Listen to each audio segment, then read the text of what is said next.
R&B money. Can we go back to the demo that the guy let you hear and said, I have these girls Kenny Ortiz, yes. called SWV. Yes. In that conversation and how you get into that room.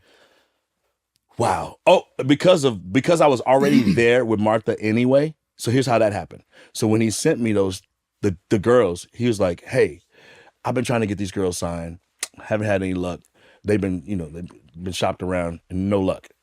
He said, I got a feeling with your style, that's going to be what they need. I was like, okay, cool. So send me this. So back in the day, Federal Express did a cassette. I put the cassette on, and the first thing I'm struck by is Coco's voice, that tone. I was like, whoo, because I love Gwen Guthrie. And that was the closest thing to Gwen Guthrie I had ever heard. And Shirley Murdoch. Yes. It's kind of like a cross between Shirley Murdoch and Gwen Guthrie. So I was like, ooh, that tone, I can work with that. I know I can work with that. But then she was really sharp, singing over the notes all the time, like super sharp singing. So it was like, really, this is too much. And she was singing really big and loud all the time. So churchy. She used to sing in choirs type of thing.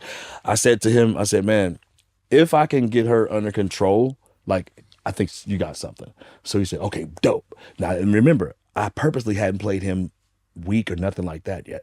So I played him Right Here, and I played him Always on My Mind.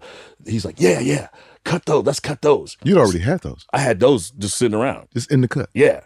And so you were writing because the Charlie thing was from way back in '89. So these were all Charlie records? No, The Week was Charlie records. Okay. But the other stuff was just me doing stuff.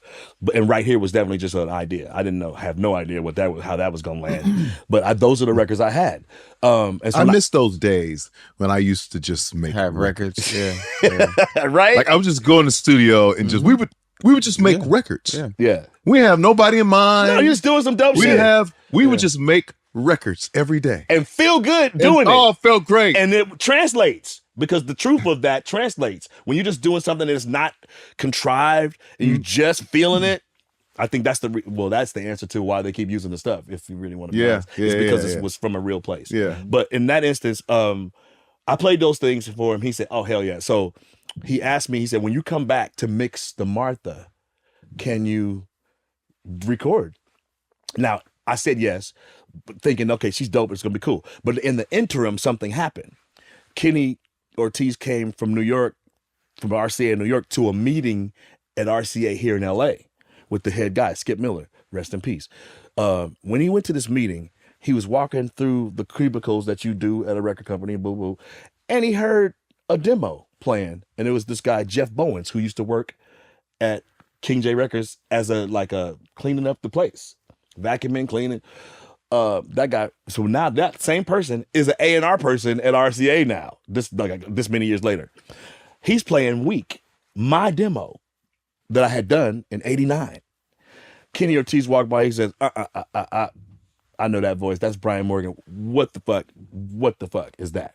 And so Jeff played the rest of the song. Kenny called me. He's like, how the hell you gonna not send me this when I asked you to send me shit for them girls? I said, because I want that for myself, maybe? He's like, nah, bro. You got to record this when you come to New York. Fuck that.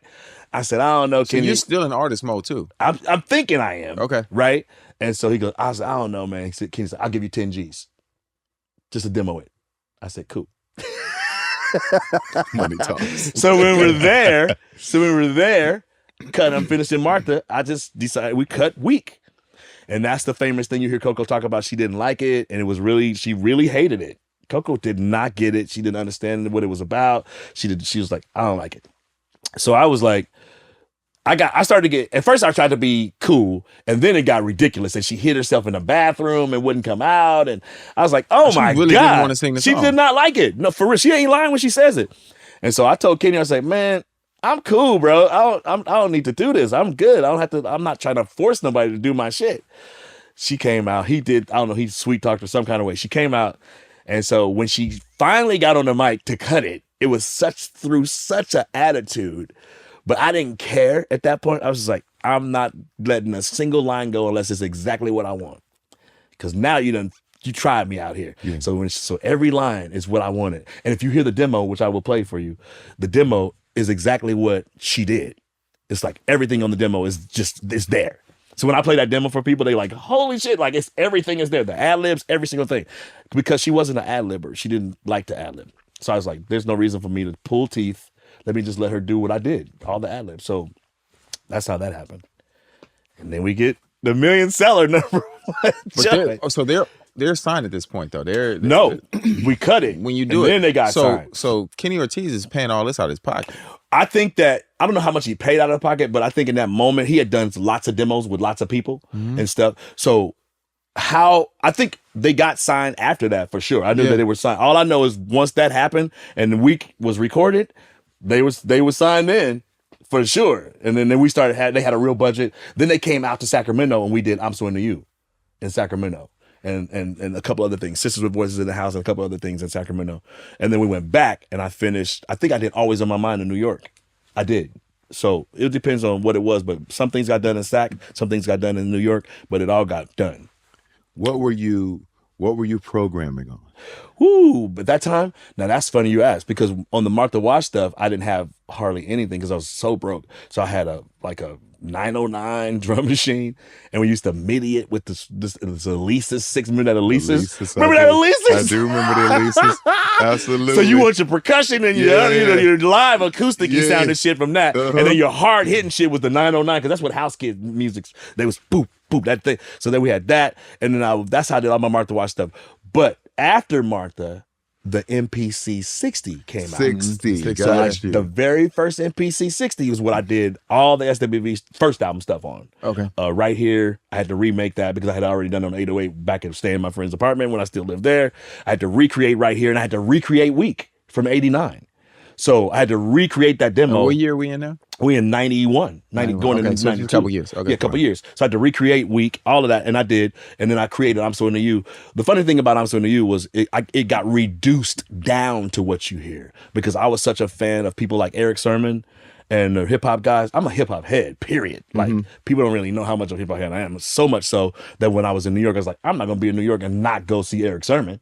So I went to his joints and watched what he was doing on that workstation, the Korg workstation, how he ASR 10. So you was just going and finding people. Oh, bro, I was like, I just like to be around I went to meet Bob Power because I love the way he mixed the Tribe Called Quest records.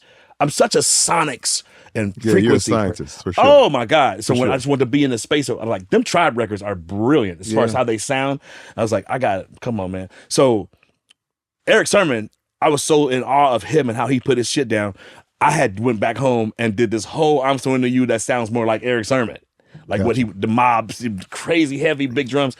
Kenny Ortiz heard it. He said, take all that shit back out. He said, I like what you had before. Take all that shit out.